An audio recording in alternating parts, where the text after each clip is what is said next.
Una página kirchnerista que estuve viendo dice: no hay economista más de derecha que Javier Milei. Y desafía a que exista otro. ¿Es correcta esa apreciación? No, ¿Te están estigmatizando? No, es una burrada. En rigor yo soy libertario, no soy de derecha. Y voy a explicar qué es ser libertario para que quede claro de qué va la cosa. A ver, ¿qué sería alguien de derecha? Alguien que no le molesta con quién vos comercializás, pero le molesta con quién te metés en la cama. Opa. Bien. ¿Quién es alguien de izquierda? Alguien que no le molesta con quién o quiénes te metés en la cama, pero le molesta con quién comercializás. Un libertario que es alguien que cree en el respeto irrestricto del proyecto de vida del prójimo, con lo cual sos lo suficientemente grande para comercializar con quien quieras y meterte en la cama con y quienes quieras.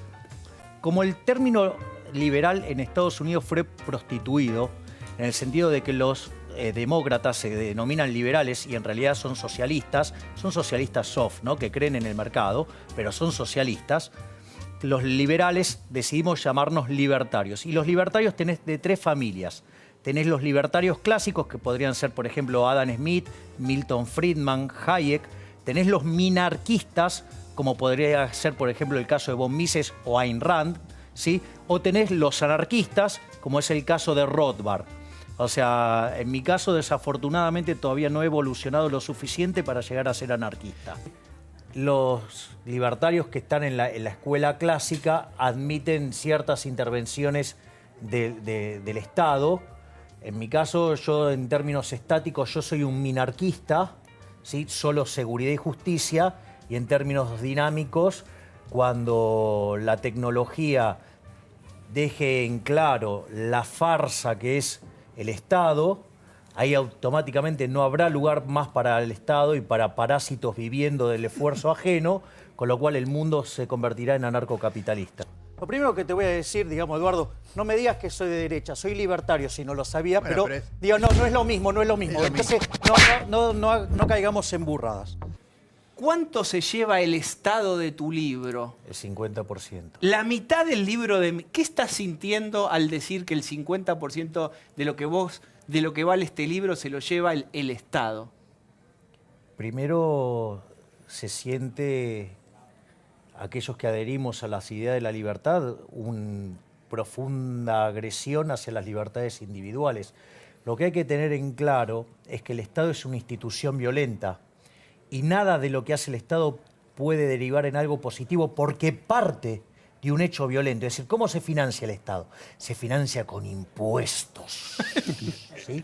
Es decir, no se llaman voluntarios, no se llaman contribuciones, se llaman impuestos. ¿Qué? Para que te des una idea, a ver, Al Capone fue considerado un traficante, un asesino.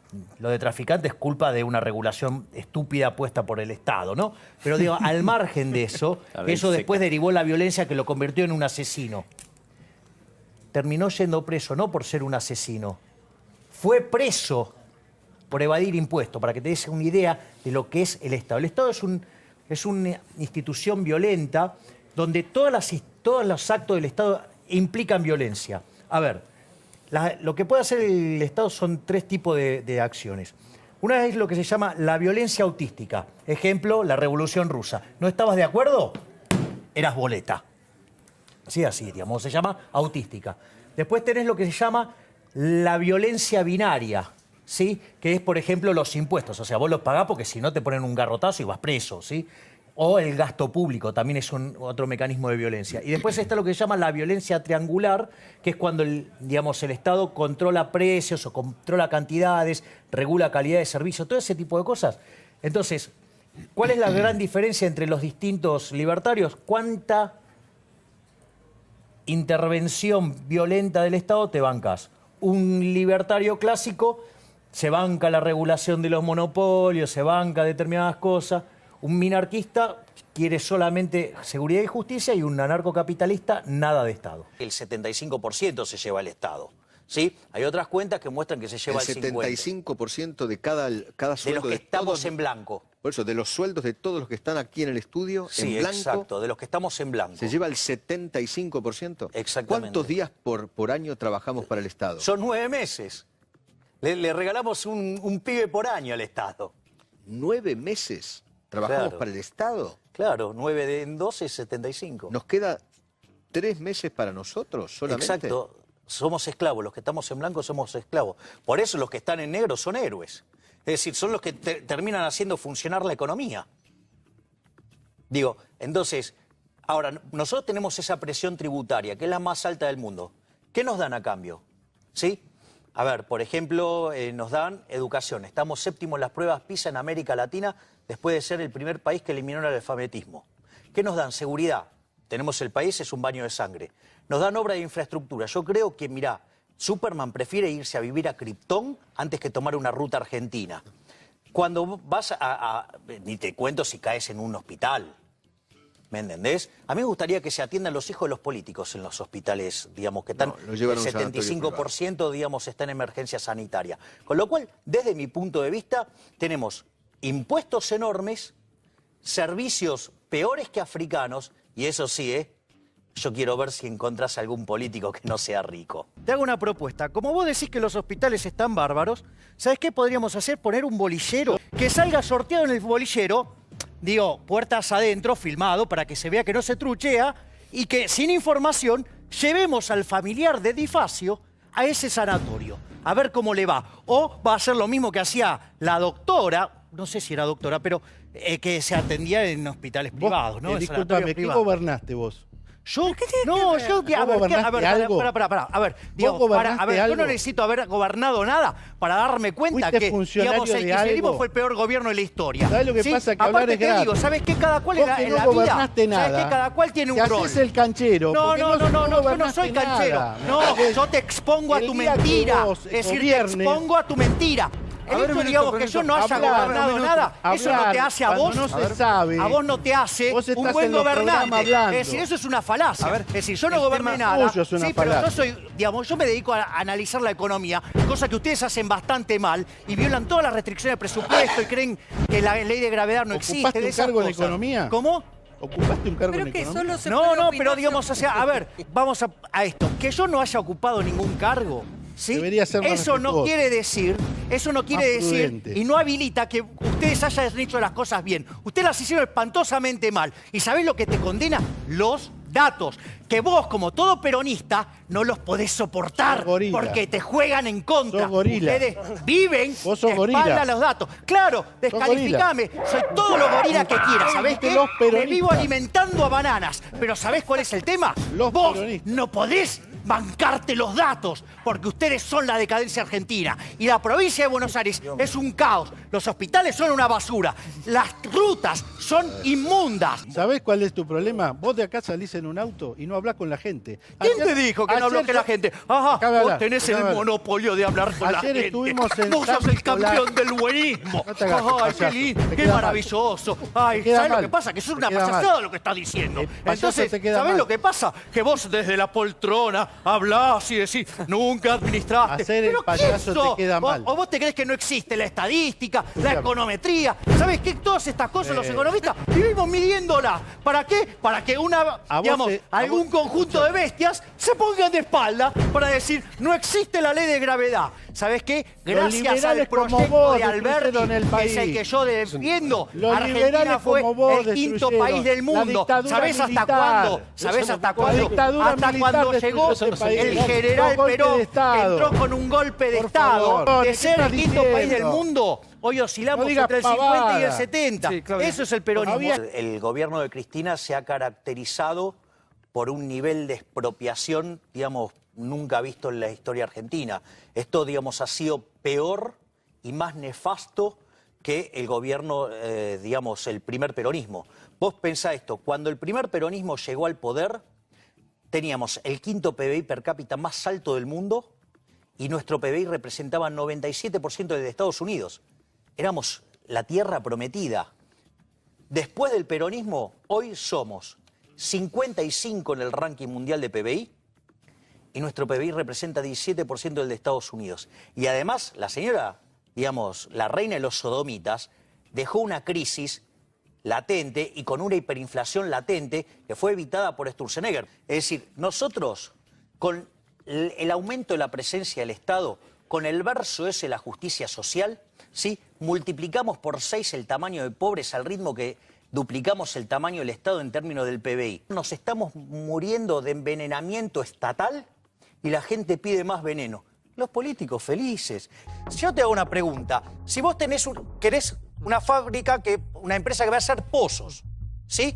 Si vos tenés una retroexcavadora, vas a poder hacer muchos pozos, vas a poder ganar mucha plata. Si vos tenés una palita de la que usás en la playa, ¿cuántos pozos podés hacer? Muy poquito, no podés hacer nada. Obviamente, el que tiene la retroexcavadora va a ganar mucha plata y el que hace con la palita va a hacer muy poco. Ahora, no, ¿sabés quién le pone la retroexcavadora? Que puede costar entre medio palo verde y 5 palos verdes. ¿Quién la pone? Un capitalista. Entonces, digamos, justamente eso, cuando vos fomentás la inversión, comprás la retroexcavadora, le pones una retroexcavadora al empleado y puede ganar un montón. Es decir, el empresario es socio del trabajador. Y acá, con esa idea de combatiendo el capital y de fomentar el consumo, castigando el ahorro, castigás a la inversión y ¿sabés a quién terminás cagándole la vida? Al laburante. Porque esa es la realidad. Cuando vos castigás el ahorro, cuando castigás la inversión, reventás la productividad. Y eso, ¿sabes a quién le pega? Al laburante. Porque el dueño del capital, ¿sabes qué hace? Se va o no invierte.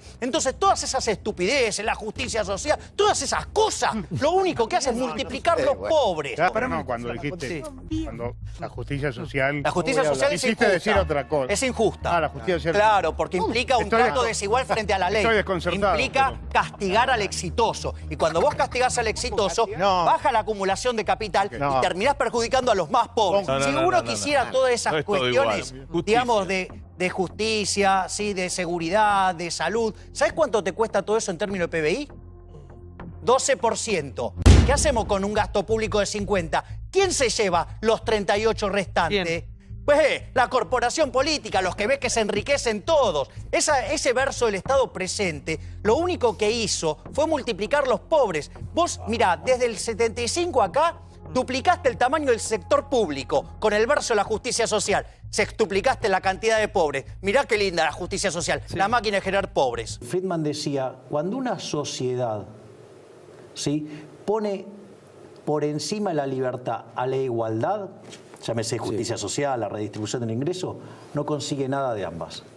Cuando una sociedad pone la libertad por sobre la igualdad, consigue mucho de las dos. Vos mirá esto, suponete que yo tengo dos personas, ¿sí? Una que básicamente un día, mirá, no tiene más que segundo grado y estaba mirando a su mujer y cuando la ve a su mujer presta a ir a la cama, dice, pero yo tengo que inventar algo para que anden así las mujeres, ¿sí? Entonces inventa la bikini y se llena de plata. Y al lado tenés otra persona que hizo, digamos, su grado, su maestría, su doctorado, su postdoctorado, y se dedica a estudiar la patita izquierda trasera de las moscas. Evidentemente, el mercado, ¿qué es lo que hace? El mercado premia a quien satisface mejor las necesidades de su prójimo, ¿sí? En un contexto, además, que se relaciona con la escasez. Cuanto vos más exitoso sos en satisfacer los deseos de tu prójimo, el mercado te premia y te llena de plata, ¿sí? Entonces, fíjate esto, vos te encontrás con que el que inventó la bikini lleno de plata y el otro que se mató estudiando, digamos, en una situación pobre, por decirlo de alguna manera. Entonces, supongamos que el hombre de las bikinis tiene 2 autos y este tiene ninguno. Entonces se siente profundamente resentido porque mirá todo lo que estudió y no tiene auto y el otro tiene 2 autos. Entonces, ¿qué forma puede lograr para hacerse de un auto? Bueno, la primera es buscar algo que satisfaga al mercado y de esa manera conseguir tener un auto. Sin embargo, hay otros mecanismos que difiere de ese. Uno es ir y robarle un auto. Pero claro, eso es muy feo. Entonces, ¿qué hace? Va y llama al matón del barrio. ¿Para qué? Para que lo intimide al hombre que inventó los bikinis para que le dé un auto a él. ¿Sí? Entonces se siente tranquilo. La famosa redistribución del ingreso, la redistribución de la riqueza, es decir, un acto violento. Es un acto violento donde castiga al exitoso y premia al envidioso. Y cuando una economía entra en eso, que es básicamente la idea de la justicia social y del populismo, te hundís. Y eso es lo que pasó en la economía argentina.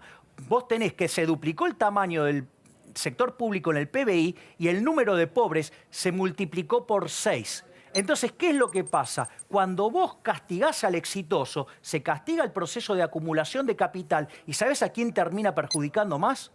A los más vulnerables, porque esos son los que no tienen capital y que necesitan del capital para ser más productivos y tener mejores salarios. Entonces, la redistribución del ingreso lo único que hace es castigar a los más vulnerables. Javier, ¿qué economía tuvo éxito llevando adelante lo que vos planteás? Mirá, el mejor ejemplo lo tenés en Argentina.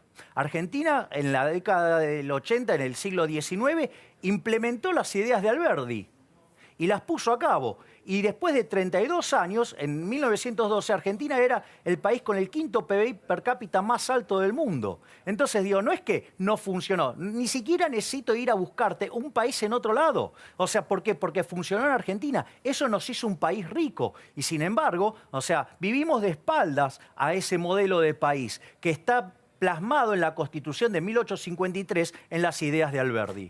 Porque ¿sabés qué es ser liberal?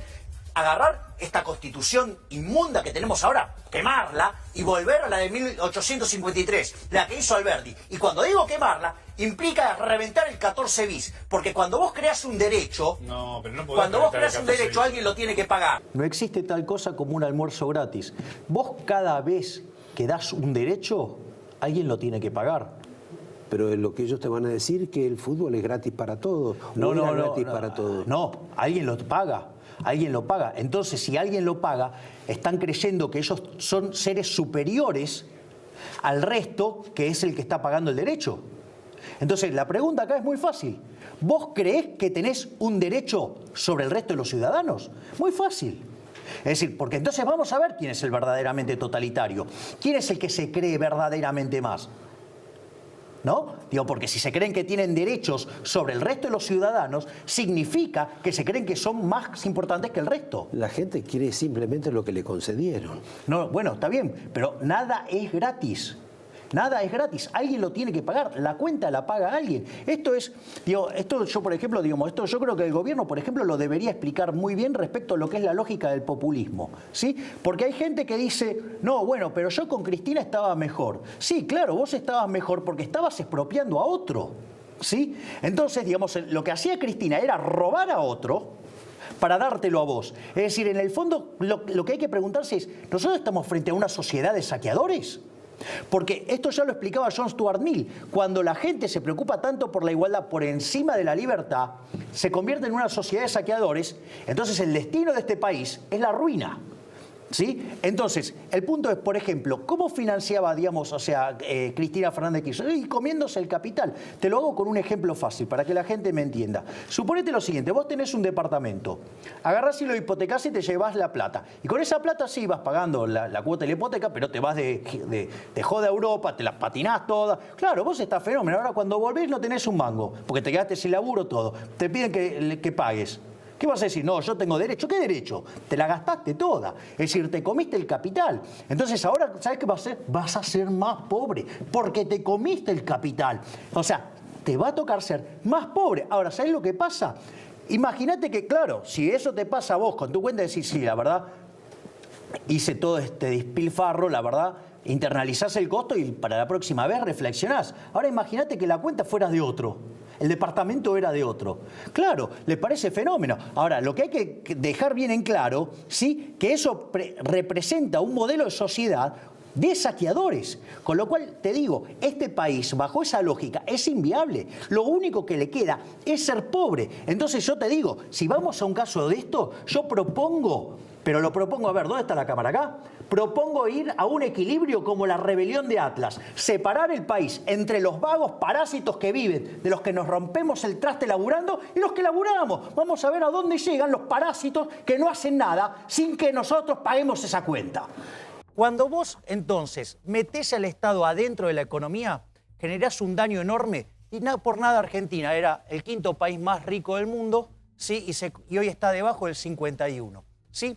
Entonces, lo que vos tenés que modificar es le tenés que devolver a la gente la libertad. Necesitás que el sistema funcione libremente. Tenés que sacarle la bota opresora del Estado de la cabeza a la gente. Y eso es, aquellos países que son más libres son 8 veces más ricos. Vos sabés que aquellos países que son más libres, el decil más pobre de la distribución es 11 veces más rico que el de los pobres.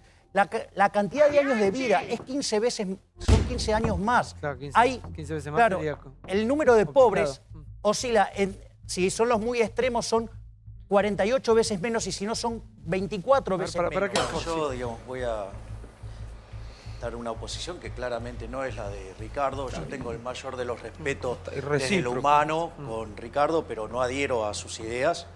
De hecho, sus ideas son las que dejaron 5.000% de inflación en Argentina, niveles de pobreza escandalosos, una decadencia estructural tremenda. Sí, pero no solo eso. Y voy a, digamos, sobre el punto del capitalismo que se hizo, que me parece verdaderamente, absolutamente inapropiado. Eso es toda una fantasía que anda en la cabeza de los políticos, digamos que el poder lo tienen las empresas. Mira, esto es muy simple. ¿Qué pasa si los televidentes de este programa, todos te hacen zapping y no tenés a nadie del otro lado? No des ideas. No, pero ¿qué pasa? Pero ¿qué pasa? Nos echan. Bien, exacto. Bueno, a un empresario, mira, a un empresario le pasa exactamente lo mismo. Si no logra satisfacer, ¿sí?, a los consumidores con un producto de calidad, sí, con un producto de calidad, con un producto bueno y a buen precio, quiebra. Pero hay posiciones dominantes. No, pero pará, ¿sabes lo que estás diciendo? Es una burrada, Johnny. Entonces, digamos, a ver, el problema no es hay posiciones dominantes. No hay monopolio. Yo ahora te voy a explicar para que no digas pavadas. A ver, mira, el tema de los monopolios, hay dos tipos de monopolios.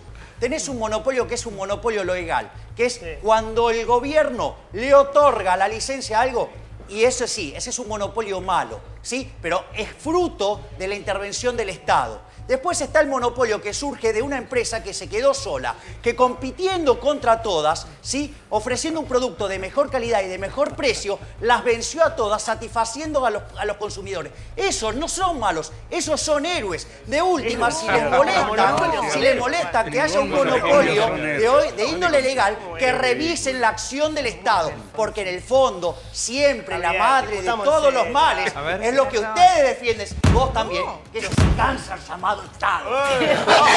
Para mí el origen de la corrupción es el Estado. Y voy a explicar por qué.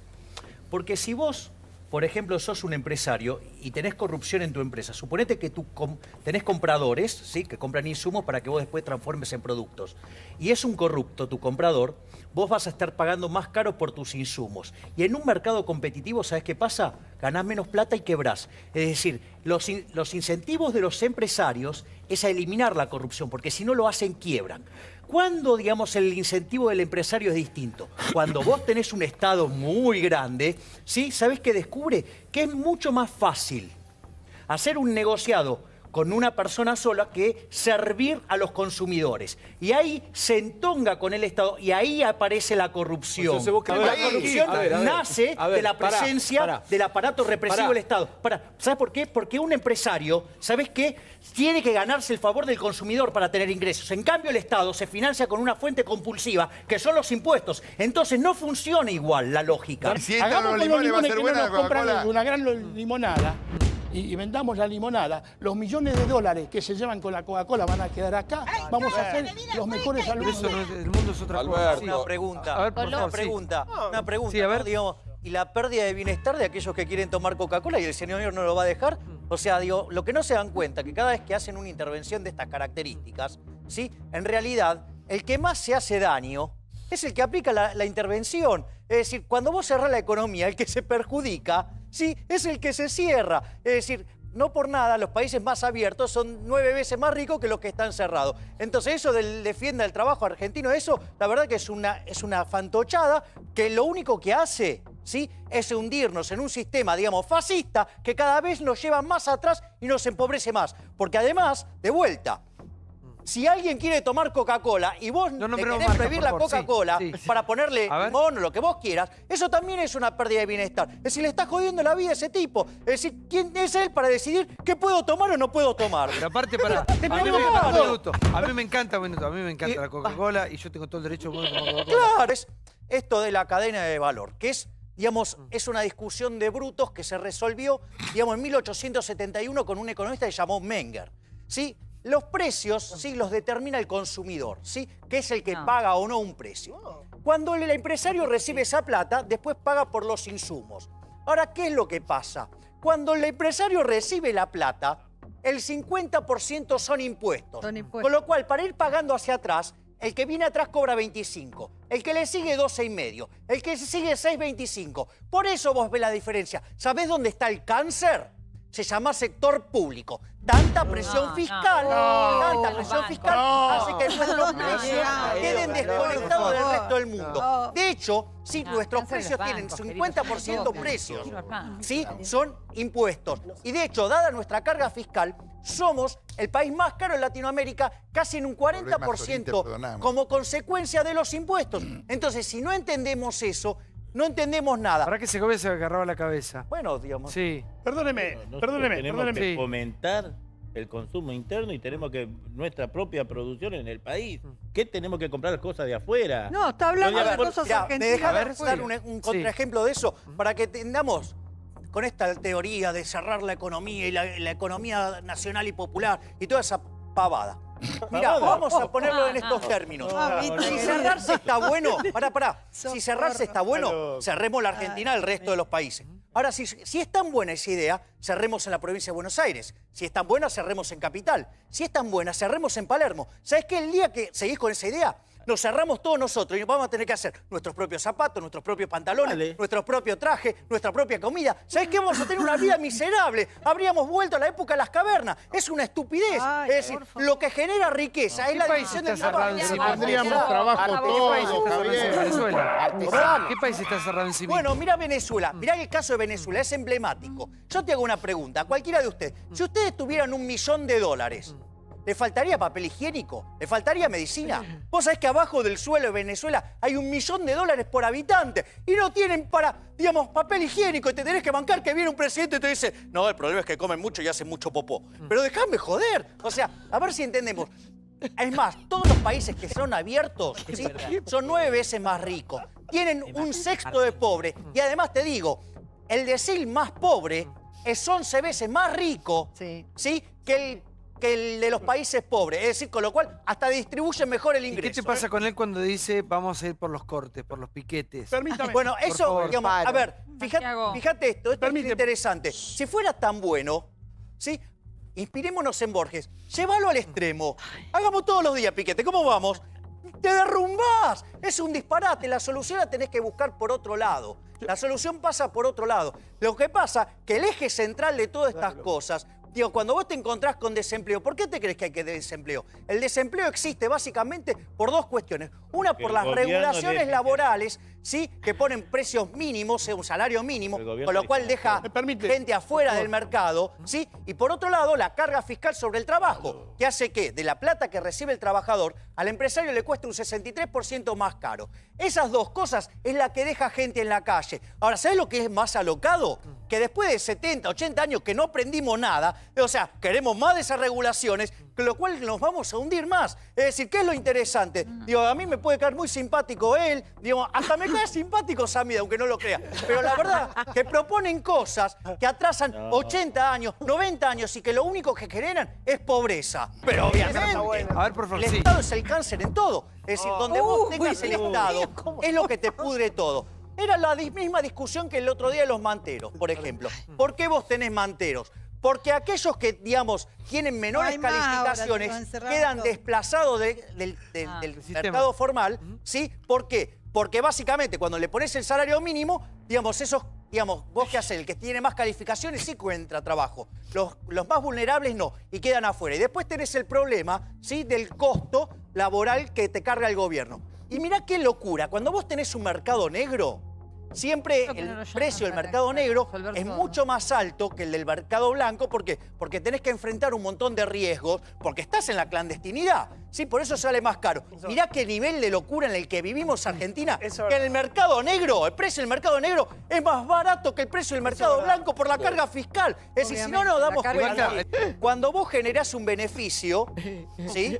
Extraordinario y estás ganando mucha plata, ¿qué es lo que ocurre? Lo que ocurre es que entran nuevas empresas o entran nuevos competidores, ¿para qué? Para aprovechar ese negocio. Si para determinada ganancia tan extraordinaria la gente no entra, debe de ser porque hay un problema de riesgo, porque quizás, sí, el retorno es muy alto acá, ¿sabes por qué? Porque vivís en un país que es un defolteador serial, porque vivís en un país donde el gobierno es un expropiador, que tenés un problema, ¿sí? Donde después también aparecen señores como él que le gusta controlar los precios. Entonces, cuando vos tenés todo eso, ¿sabés qué es lo que tenés que cargar? A mí no me gusta que me cobren el 600%. Seguro que quiero controlar los precios.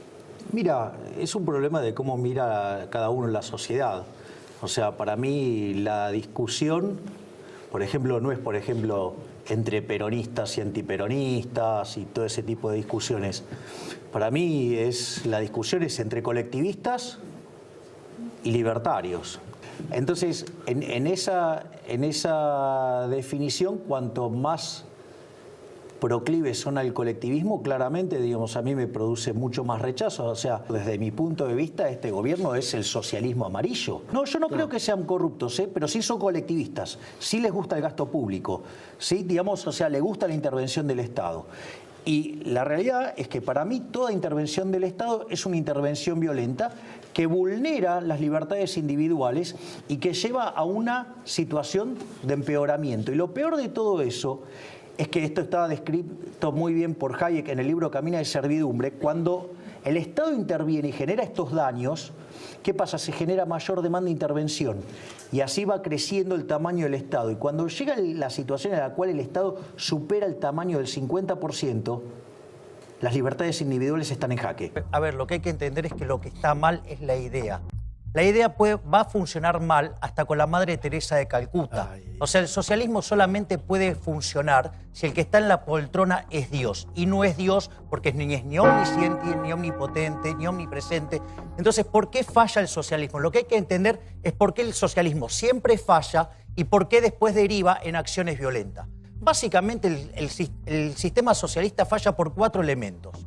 En primer lugar, porque es imposible que exista la información que vos puedas sacarla de todos los agentes de la economía y la pueda procesar una sola persona. Es imposible. ¡Es imposible!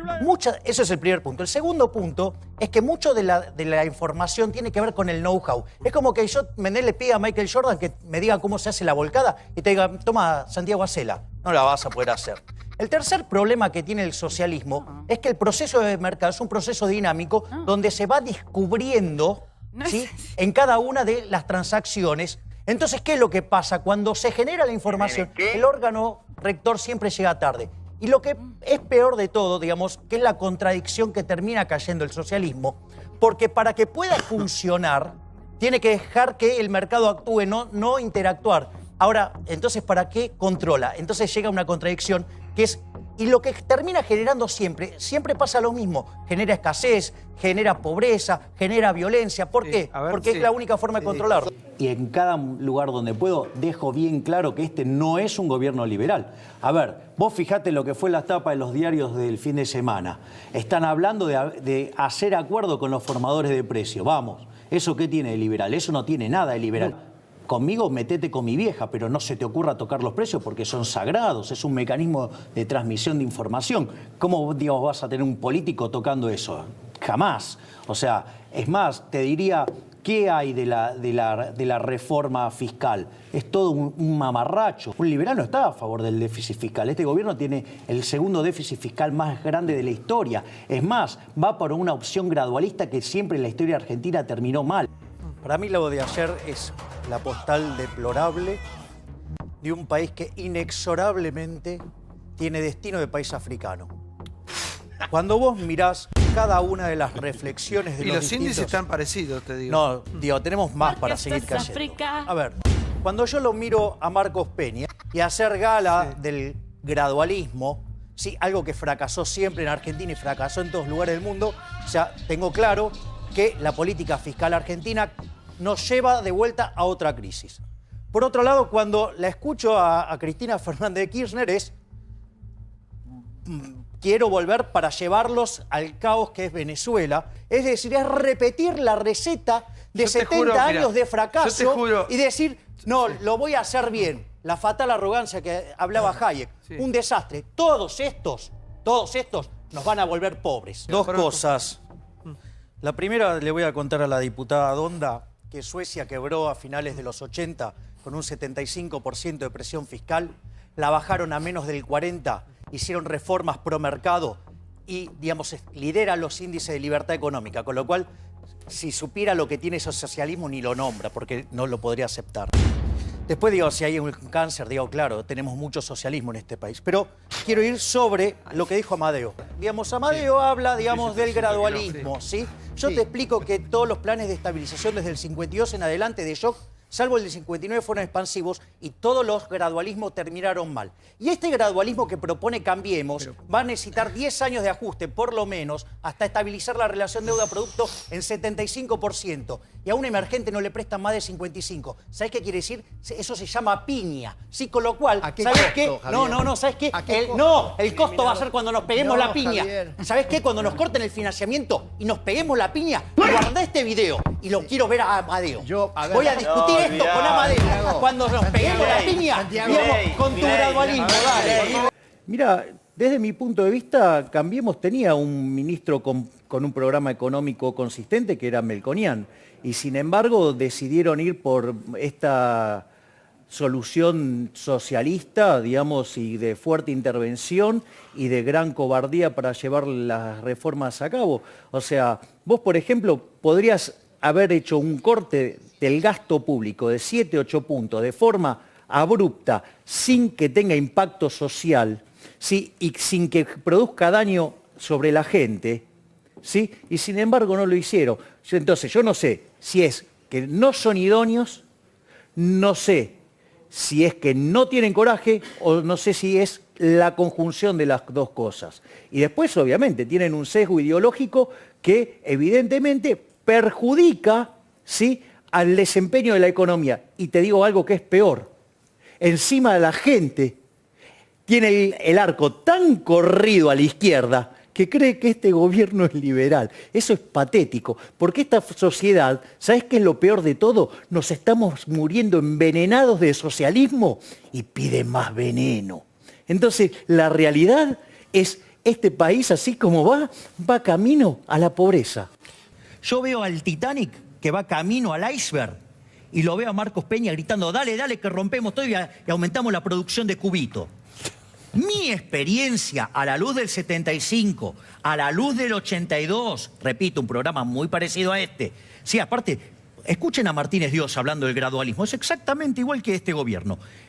El caso de la hiperinflación de Alfonsín y el caso de la convertibilidad, a mí me dice que cada vez que nos dimos la torta contra el Titanic, se hundió el barco. Eso sí, en estos últimos 40 años, ¿sí?, con el verso y la mentira esa de la justicia social, la redistribución del ingreso, todo ese conjunto de acciones resentidas socialistas, duplicamos el tamaño del sector público en términos del PBI y sextuplicamos la cantidad de pobres. Voy a contar esto. Yo lo conocí por Nielsen, a Javier.